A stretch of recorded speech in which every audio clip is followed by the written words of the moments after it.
laki-laki itu adalah jelmaan dari ular rendaung. Dan ini adalah kulit ularnya. Terus kita apain kulit ular ini? Aku tahu, kita bakar kulit ular ini. Pasti laki-laki itu akan marah besar.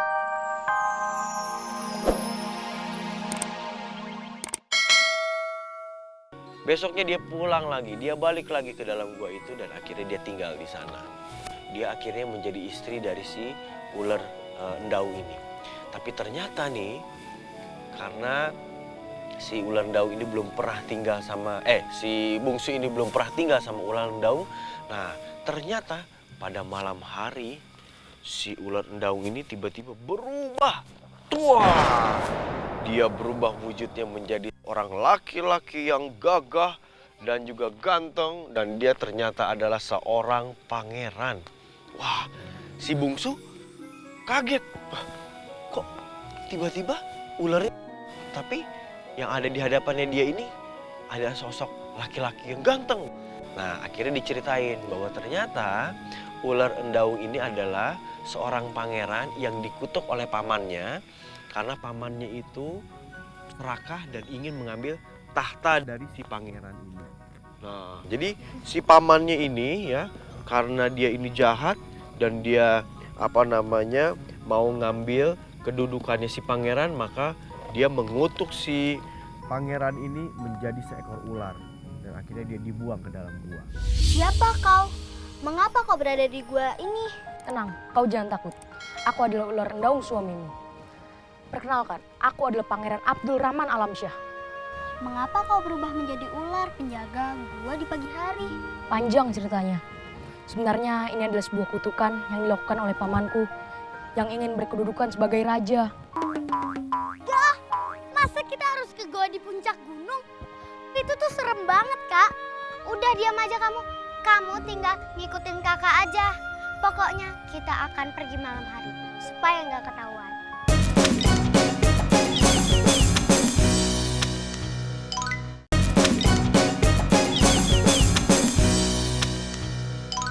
Sebenarnya ini adalah sebuah kutukan yang dilakukan oleh pamanku yang ingin berkedudukan sebagai raja.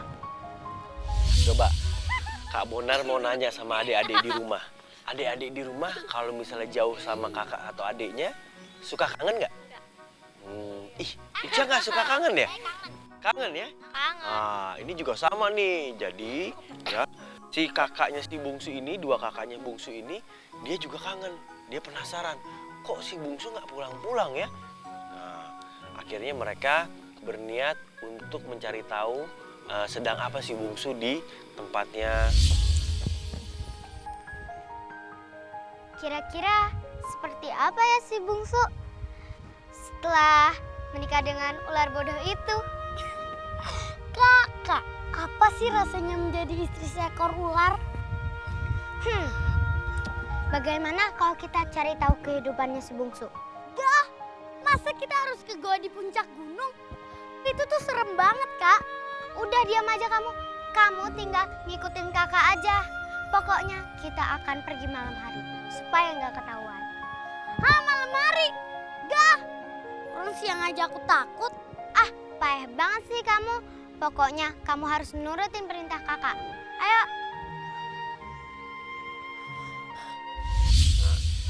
Supaya nggak ketahuan sama ular endaung, ya.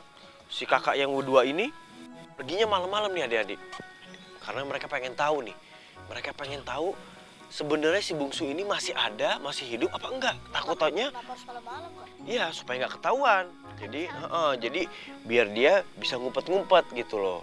Nah akhirnya mereka berdua ini jalan ke gua itu ya, naik ke atas gunung sambil mengendap-endap. Nah, iya jalan kaki. Tiba-tiba mereka berdua kaget.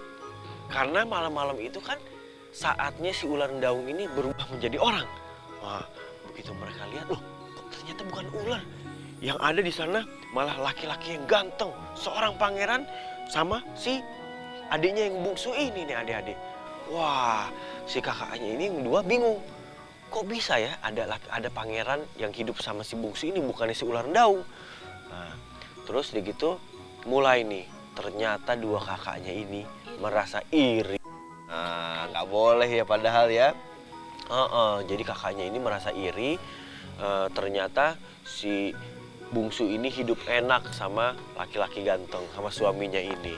Nah, terus akhirnya karena mereka ngerasa nggak suka ya, si kakaknya ini mau ini nih, mau ngerjain si bungsu gitu kan. Dia bilang gini aja nih, mereka berdua sekongkolan, gimana kalau kita bikin ya si ular ini marah katanya gitu.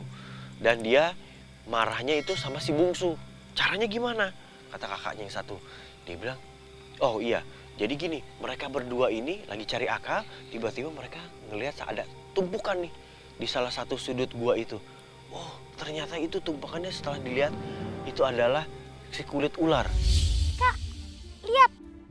Siapa laki-laki itu? Dan kemana ular si penjaga gua ini? Iya benar.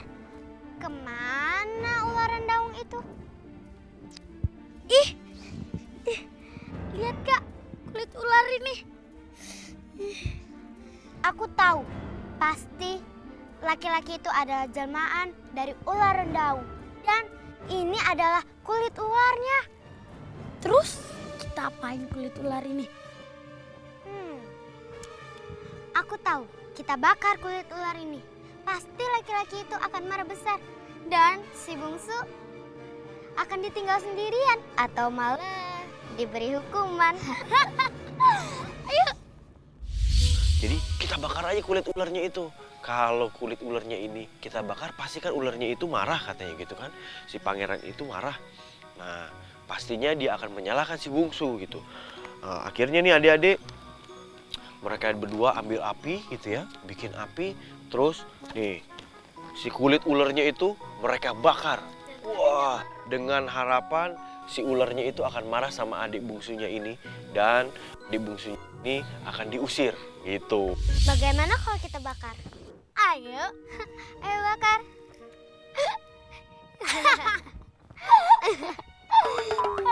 Adinda, akhirnya aku kembali. Ada apa ini? Mengapa kau terlihat sangat gembira?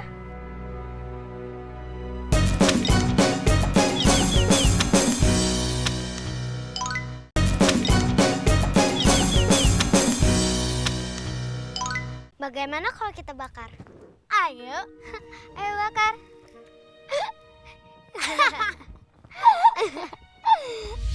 Nah, nggak taunya ini, begitu si pangeran ini mengetahui kulit ularnya itu terbakar nih adik-adik, si pangerannya malah ngerasa seneng gitu. Wah, aku seneng katanya gitu. Dia bersyukur.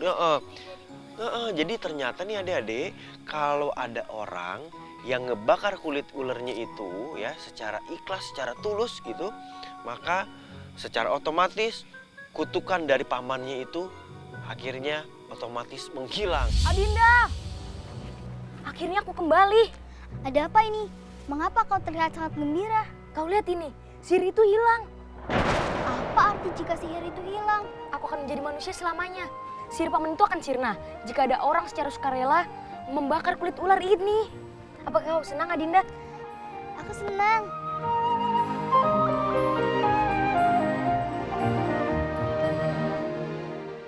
Nah, adik-adik, karena si pangerannya ini kan kutukannya udah hilang, akhirnya sekarang dia udah bisa hidup normal. Nah akhirnya si pangeran ini ya, si pangeran Abdurrahman ini berniat mengajak si bungsu istrinya ini untuk ke kerajaannya dia. Nah, tapi si pangeran juga ini baik, dia pengen ngajak juga nih saudara-saudara dari si bungsu. Nah, cuman karena kakak-kakaknya si bungsu ini merasa malu, maka si kakaknya ini gak mau ikut ke kerajaannya. Nah, akhirnya si raja dan juga si bungsu hidup tentram di kerajaannya dia dan bahagia. Tapi pamannya si pangeran ini, pangeran Abdurrahman ini akhirnya dihukum sama pangerannya itu, di penjara gitu. Ibunya dibawa ke ini juga, ke kerajaan, ke istana juga gitu. Nah, cerita untuk ular rendaung ini akhirnya selesai. Yeay. Nah, adik-adik, setelah kita ngedengar cerita ular rendaung ini ya, kita ini sebagai manusia nggak boleh